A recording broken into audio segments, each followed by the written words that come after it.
Breaking news today, a young man was involved in a serious boating accident on Lake So they finally get me to the emergency room, and I died.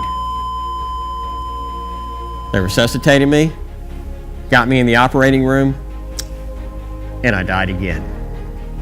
So I died twice that day. The world has its share of incredible mountain ranges, each with its share of high-profile peaks.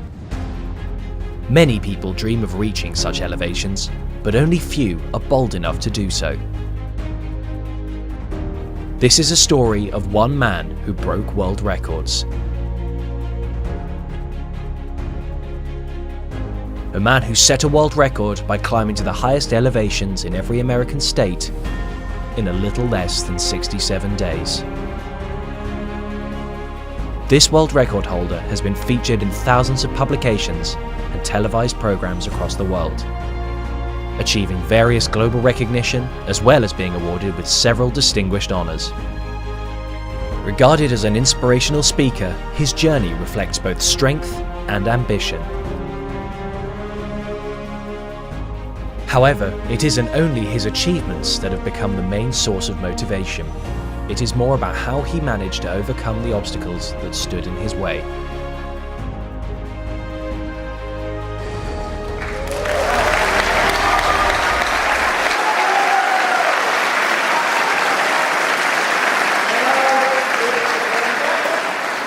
You saw that I am a mountain climber, yes? And what was different about my mountain climbing? I have one leg. Okay. And which leg is it? Right. Guys, we only have two choices here. What are we going with? All right, it is the right leg. So let me show it to you so you know I'm not making this story up. And here is my leg. And I know what you're probably thinking. That poor guy, he only has one leg. That's not true. I got about 6 or 7 of these in my closet at home. So we got plenty of legs, depending on what I want to do. Now let's talk about how this happened. Now you saw that I was injured by a boat that came and backed over me. And I see this huge propeller that's just spinning right underneath the water. And I'm thinking, I've got to move. And I took one last effort. I got tangled up in the ski ropes, and the next thing I knew, wham, I was hit. And both of my legs were sucked into the propellers. So they put me on the operating room table, and I was wide awake. I did not even have an aspirin in me. All they did was numb me below the waist. They fired up the saw, and while I was talking to the doctor, they cut my right leg off below the knee. And that was when I realized that no matter how difficult things may seem out here, no matter how scary they may seem out here, that chaos and craziness has no power compared to the power that you have within you. There is greatness within each and every one of you. And it's not a matter of going out and getting it. It's a matter of bringing it out from within you, because that is where it is. You will never find it anywhere else, because greatness is not just within one of us, it's within every one of us. And together, we can make this world great. Thank you.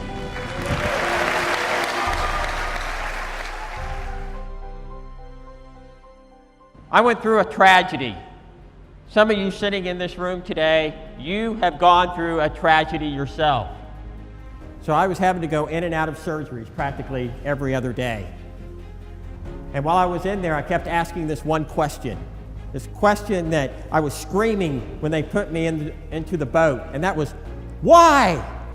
Why? You know, sometimes we get that answer right away. And I can't tell you what your why is in any situation that you might go through, but I can tell you when you will recognize it. It is when it not only blesses you, but it also blesses others. Sometimes it takes weeks, months, years. And in my case, it was going to take almost 20 years before I would know what the answer to that question was. Every single one of you has something to offer to every single person alive. There is no one that you don't have something that you can't give to. There is no such thing as fear. Fear does not exist. And let me give you an example. When I'm standing on the edge of a cliff and I got thousands of feet below me, I'm thinking, wow, this is amazing. And the person standing right next to me, they're literally peeing in their pants. I had this lady that was kind of my mentor. And she was only about yay tall and lived out in the desert, and called her Yoda. She looked like Yoda, Star Wars. I really took what this woman had to say to heart, because like she would get letters, just to give you an idea how respected she was. She would get letters from the White House. Then there was this other guy that came to her, and he said, I don't know what to do. Somebody's taken one of my characters and I only have a duck and a mouse, and I don't know which one to make the main character. And she said, well, the mouse, of course. And of course, the guy is Walt Disney. But one of the things that she used to say to me was, Todd, when you go through really difficult times in your life, somebody does something or you get hurt, you can get mad about it, scream, kick, whatever it is you want to do. That's okay. But you only get to do it for 60 seconds. Because after that, you got to get on with your life. And you just got to let it go. Look at this climbing axe. Does it look like I ever fell? Yes. I have fallen many, many times. But the mark of a true winner is not about falling. And you are going to fall. You are going to make mistakes. But what's important is not whether or not you fall or not. Whether you fall 1 time, 3 times, or 297 times. What's important is that you get back up. And that you get back up every single time. Because the one time that you decide not to get back up, that's the one time that you're going to hold yourself back from being able to get to that greatness and that power and that place that you want to be in your life. The world record was 101 days. So I had to go to the highest point of Louisiana, Arkansas, Oklahoma. We could only fly to 2 states. One was Alaska and the other one was Hawaii. That's right. Here's the highest point of Delaware. It's actually in the middle of a street. Okay, some of you laugh, but this was a very busy street, okay?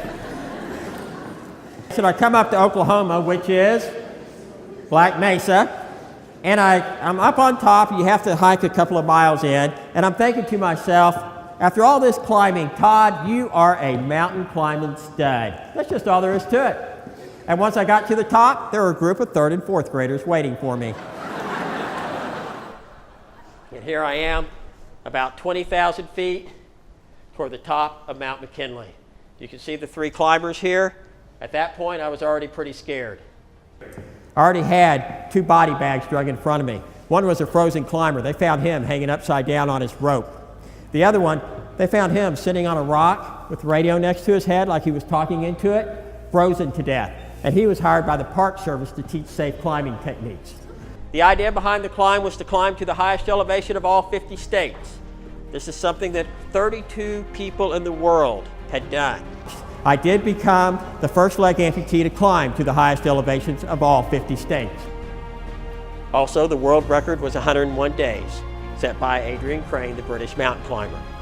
Instead of doing it in 101 days, which was the 2-legged world record, I did it in 66 days, 22 hours, and 47 minutes, thereby shattering the 2-legged record by over 35 days and becoming the first and only disabled person.